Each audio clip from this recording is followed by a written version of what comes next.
Welcome to the NonProfit Voice Tech Series, a special edition of the NonProfit Voice podcast, hosted by Mark Becker, founding partner of Cathexis Partners and editorial advisory board member of NonProfit Pro. In each episode of this monthly installment, Mark will have conversations with prominent nonprofit organizations and industry thought leaders to learn more about different technology offerings in the marketplace. Join us, and together we will learn more about these innovative digital tools and how to navigate the rapidly evolving technology landscape. All right, welcome back, everyone. I'm joined today by Pat Duffy and Heather Bennett. I think we're going to have a great conversation about cryptocurrency. Pat, do you want to go ahead and kick off by introducing yourself, your background, and what you're doing now? Yeah, sure. First, thanks for having me. I'm Pat Duffy, co-founder of The Giving Block. We are a company, I guess, that does a bunch of things. The main thing, though, is primary kind of solution provider for the nonprofit sector when it comes to cryptocurrency and NFTs, kind of like PayPal for crypto for nonprofits is the way that we explain it to our moms. And then beyond that, sort of, we created the, Crypto Giving Tuesday and the main kind of mainstay crypto campaigns, the Crypto Giving Pledge for the cryptocurrency industry, changes like FTX, Skateboarder Tony Hawk, Rainn Wilson from The Office, just kind of mainstream folks and companies get into crypto giving kind of year over year. And then our platform would be the other main piece. So we have the main kind of crowdfunding platform where donors go to find nonprofits to give to. So we've been trying to build sort of this intersectional tissue between nonprofits and the crypto community. We've been doing that since 2018. And prior to that, I wasn't doing anything all that significant. Worked at a nonprofit, did some consulting before that. Yeah, and your group over there has been doing a lot of work at the Giving Block, and I can't say enough good things about you, because whenever there's someone who has a question about crypto, I'm like, just talk to these guys. They'll set you straight, whatever area it is. And that brings us to Heather.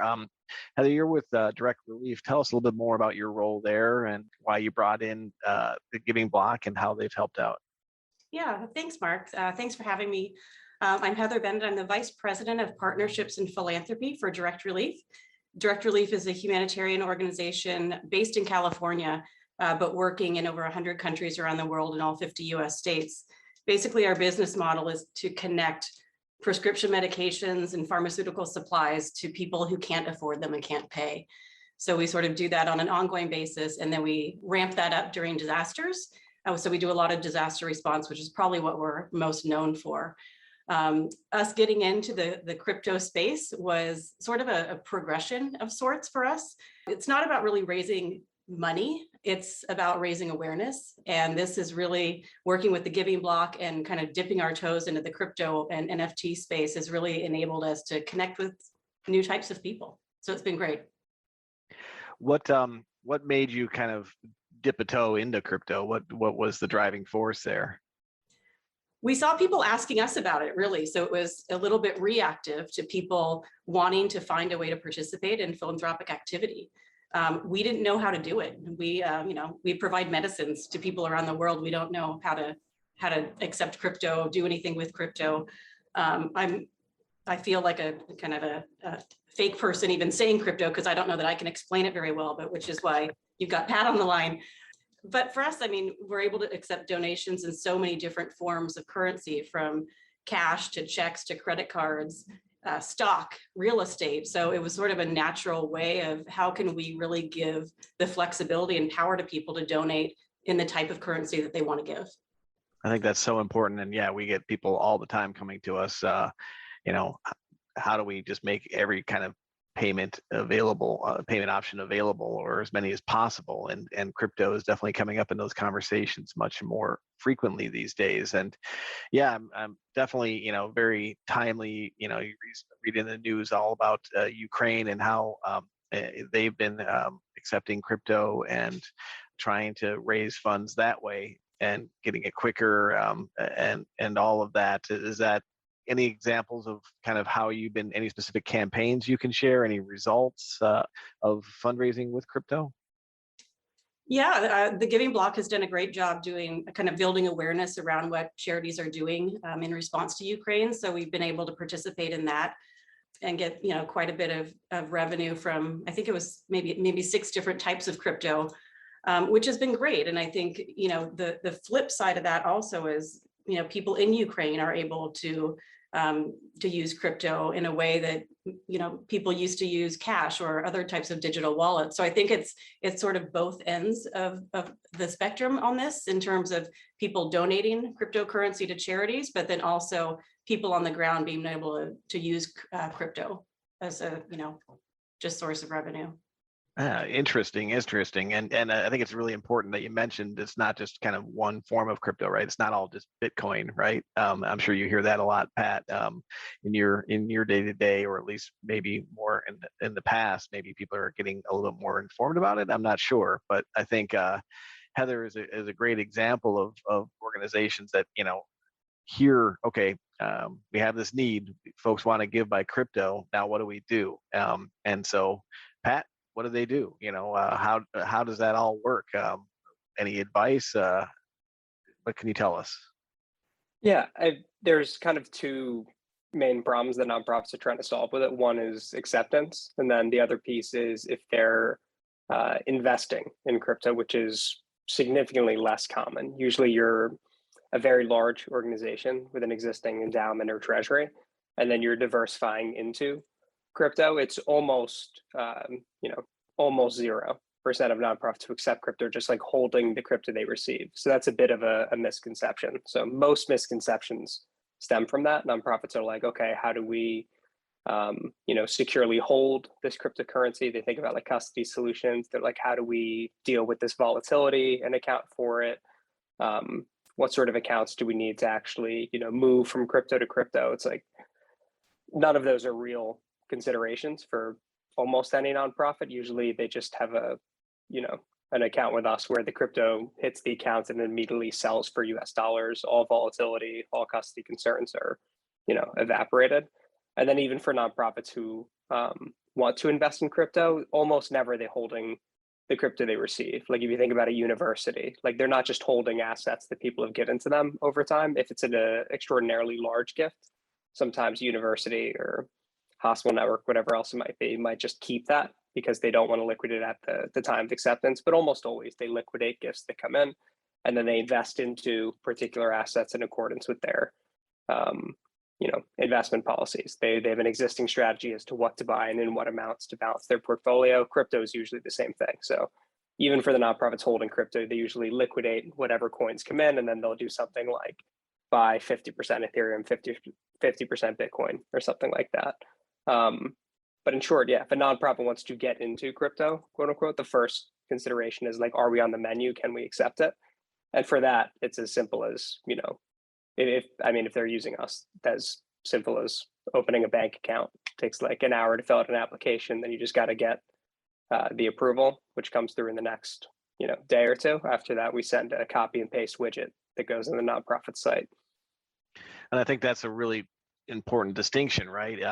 That just simplifies everything when you explain it that way, right? It's majority of the nonprofits, all they want to do is, at least initially, in this new space, is make it a way for individual donors to donate cryptocurrency and then quickly, turn that into cash, right? Deposit into their bank account. And that's the process that you simplify for them. You can have larger discussions about, investing in crypto and long-term planning and all of that, but that's not the majority of the folks that are coming to you, right? They're coming to you just to simply accept the cryptocurrencies, all the different types, and then basically immediately deposit those, right? And worry about and deal with any tax implications, which you handle, as I understand it, by quickly transferring that out, so they're not holding on to it for any amount of time, correct? Yeah, that's pretty much the deal. And then for the nonprofits who are doing more, usually they do that over time. And for a number of reasons. One, because they have a better knowledge base to actually engage in that stuff. And then 2, because for like the internal champions of crypto or, NFTs, blockchain in general, whoever the person is on your team who ends up kind of, knocking the wall down and being like, hey, 300 million people are using this, maybe it's time to take it. those folks, like the number one barrier I would say for them is by trying to do too much all at once. Like they'll become kind of crypto or slash blockchain junkies, and they'll try to show up and they're like, we need a DAO like now. And it's like, no, you don't. They're like, we need to start minting NFTs. And that's like the number one way that someone gets like baseline crypto acceptance shut down. They try to do 80 things all at once. There's 95 unnecessary compliance considerations. They're trying to like build their own crypto acceptance tool off of like an exchange account they open on their own. And they're trying to like set up automations and hire a team. It's just like, that's the kind of stuff that sets teams back by a couple of years. So generally speaking, you want to find baby steps, and the easiest baby step, of course, is just like immediate liquidation acceptance. Nice. And you have your platform. You have a platform that actually offers that that people can put onto their donation form or link off to it, depending on what platform they're using, to kind of simplify that process, right? Anything? Yeah. Did I say that right? Anything else to add around that? Yeah, we do all of the other stuff. So like we help nonprofits fundraise using NFTs. We raise at this point like tens of millions of dollars in NFT related fundraising.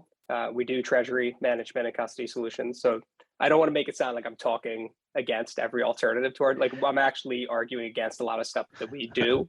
I'm not just like making the case for like the only product we have. We have all the other stuff too. It's just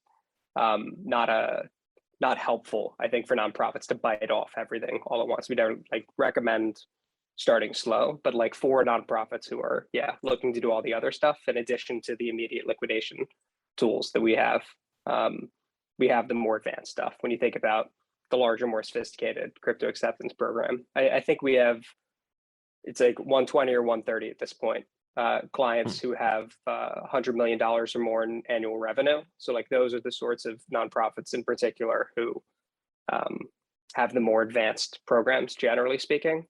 But like the majority, we have like 1,700 nonprofits on the platform now. The vast majority are small and mid-sized who tend to kind of start with that immediate acceptance and focus most of their energy on the active fundraising piece versus some of the behind the scenes technical endowment type stuff. Well, and that's why one of the other reasons why I always recommend you guys is it's like you don't try to force feed everybody every solution, right? You know, it's crawl, walk, run, you know, just get into there, dip a toe, do what's comfortable and then move on from there, or don't, you know, keep on accepting cryptocurrency. And that's a huge step, and that's plenty, right? You guys recently did a study as well, came up with some benchmark reporting, like one of the things that really jumped out to me is like the average cryptocurrency donation is some ridiculous number, like $10,000 or something like that. Is that right? Yeah, 10,500. That's insane to me. I mean, you know, M&R puts out their annual report of giving, and I think it went up this last year for average online donation. I think it was like $121. So there's a little bit of a gap there. So well done. That's very interesting, I think. Yeah, they don't happen as often, obviously, or cryptocurrency would be, you know, the Right. number one giving method.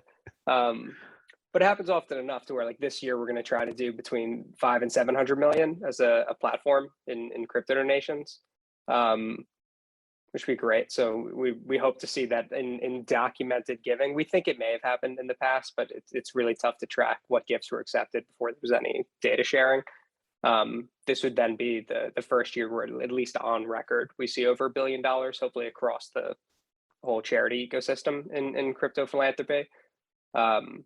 But yeah, the 10,500 is indicative of the tax incentive. This is like the main reason why. If you look at blue chip nonprofits, for the most part, they're all accepting crypto at this point. There's like 300 million people who have / use cryptocurrency. The user base is growing all the time, and the asset, even though like if people look at the markets, it's down like 50% from its all-time high. People have issues with the math. It's still by far the best performing asset class, which is just like if you put $1 into something, it goes to $10, then it cuts in half. Like you still have 5 times your original investment, but people struggle to grapple with that. So, I mean, even if you walk back 2 years ago, Bitcoin, I think, is up like 300%. If you walk back 3 years ago, it's up 360. And if you just keep walking back, eventually it's like 26,000%. So millions of people have hyper appreciated crypto, and they end up giving that in bulk because same reason as stock giving, they don't have to pay cap gains when they donate crypto to a nonprofit. So high net worth generally speaking, crypto users, most millennial millionaires are invested in crypto at this point. I think it's 83% from the MSNBC study. And then, yeah, average income is like $111,000. And then you give them a tool that they can give to offset taxes. And generally speaking, you have like this younger, late 20s, early 30s type donor demo, but they're giving these large tax offset gifts, which gets you that 10,500 number. Got it. No, that's all interesting numbers. And Heather, at Direct Relief, did you all do any kind of focused marketing, targeting kind of cryptocurrency and folks in that community, or was it just kind of part of a general campaign? Yeah, we really didn't do anything specific to crypto or NFTs, but over the past several years, we've really tried to invest in reaching different digital communities. We've done a lot with streamers and broadcasters on Twitch and YouTube. And so this was sort of a next step for us, next iteration of how we can be more involved in the digital space. And to Pat's point, I think a lot of the people investing in crypto and donating in crypto are the younger, 20, 30-year-olds. And I think to us, it's trying to reach those younger philanthropists, how to involve them in charitable work and charitable investing. So it wasn't an outright, campaign to try to get people to donate crypto. Like I said, it was more of an evolution into the space. Any other advice as we kind of wrap up here, Heather, from your perspective of folks just kind of getting into it, either kind of intimidated by it, heard that they should need to look into it, directed to look into it by a boss, or just wanting to learn more, or any lessons learned from the field? Yeah, I mean, I think as someone who is personally intimidated by crypto, it's not as scary as it seems. We've sort of equated, and even in this conversation, we sort of equated it to donating stock, and it's conceptually the same type of thing. You have an asset that you want to donate for charitable purposes, and without getting into all the tax laws and capital gains and all of that, it's just another way for people to be involved. And for us, that's really the bottom line of what it means as Direct Relief as a charity, that we can engage with people in different ways, whether it's crypto or NFTs or kind of whatever is next down the line in terms of being flexible, so people can partner with us. Yeah, definitely. Donor advised funds and all these things are, there's so many different options out there. So good stuff. How about yourself, Pat? You've already shared a ton of advice, but any other thoughts as we wrap up here? Suggestions, kind of advice to folks just kind of looking to dip a toe? Yeah, I'm trying to think of the best way to put it. It's super important that, I guess, if you're listening, if you're thinking about crypto, quote unquote, that you understand that like that idea subdivides into a couple different areas that need to be considered separately from one another. A lot of people conflate multiple ideas together. So like you investing in crypto has very different implications and risks and upside than your nonprofit accepting it through like immediate liquidation. And then like what that exposes you to hypothetically versus your nonprofit holding cryptocurrency / investing in it versus active fundraising, like the time and energy that goes into that and the problems you're trying to solve on the crypto front if you're trying to like actively fundraise from that community. So like make sure to hold those things separate, right? Like when we say no downside for the most part to crypto for nonprofits, that's like through an immediate liquidation tool. Now, if you're trying to hold cryptocurrency as an individual or a nonprofit, then the volatility in the market, you expose yourself to that downside risk in addition to the upside.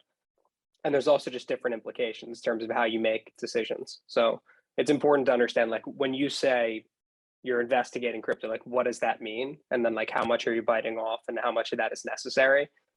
The crypto acceptance piece, I think it's important for every nonprofit to at least look into. And then I guess like as a more high level takeaway, like crypto is one of many trends, right? Like this is a common way people are giving. It's a big revenue area. Like if the markets continue to look shaky in general, then it's good to diversify your revenue streams, of course, because if people can't give you a tax incentivized way to give stocks, crypto, other types of assets, then of course you're off the menu and they'll give somewhere where they don't have to eat a $200,000 tax bill for no reason. Right.